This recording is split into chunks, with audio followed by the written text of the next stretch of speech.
মালাই চা হচ্ছে? টাকা ৮০ টাকা। আচ্ছা আচ্ছা, মালাই চার মধ্যে কি কি থাকে?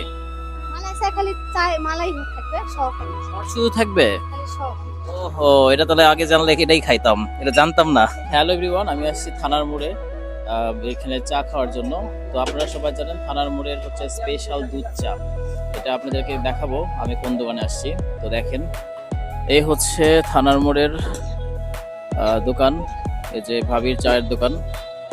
তো এখানে দেখতেই পাচ্ছেন একদম দুধের উপরে সর পড়ছে, একদম মালাই চা, যেটা আপনার সাহাগুলার থেকেও মানে হাজার গুণে ভালো। ভাবি, আপনাদের চায়ের এক কাপ চায়ের দাম কত? ২০ টাকা। 20 টাকা, তাই না? আর লাল চা? লাল চা ৫ টাকা। আচ্ছা, লাল চা 5 টাকা আর মালাই চা হচ্ছে 20 টাকা। মালাই চা হচ্ছে? ৮০ টাকা আর ৮০ টাকা। আচ্ছা আচ্ছা, মালাই চার মধ্যে কি কি থাকে? মালাই চা খালি চায় মালাই থাকবে, সহ খালি সর শুধু থাকবে? খালি সহ। ওহো, এটা তাহলে আগে জানলে এটাই খাইতাম, এটা জানতাম না। ও আচ্ছা আচ্ছা, কখন আসতে হবে এটা খাইতে? এটা খাইতে আসলে মাগরিবের পর পর আসা লাগবে। ও আচ্ছা, ঠিক আছে, আসবো নি একদিন।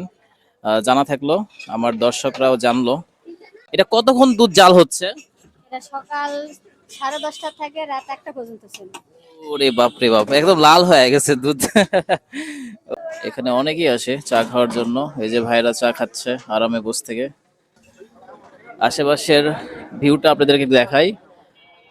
নওগাঁ জেলা পরিষদ, নওগাঁ জেলা পরিষদের সামনে দেখতে পাচ্ছেন উপজেলা পরিষদ, ঠিক রাস্তার অপোজিট পাশে এইখানে সবাই চা খেতে আসে। এই যে দেখতেই পাচ্ছেন এখানে চা বানানো হচ্ছে। আজকের মতো বিদায় নিচ্ছি, পরবর্তী কোনো ভিডিওতে দেখা হচ্ছে। সবাই ভালো থাকবেন, সবাইকে জানাই শুভরাত্রি, টাটা।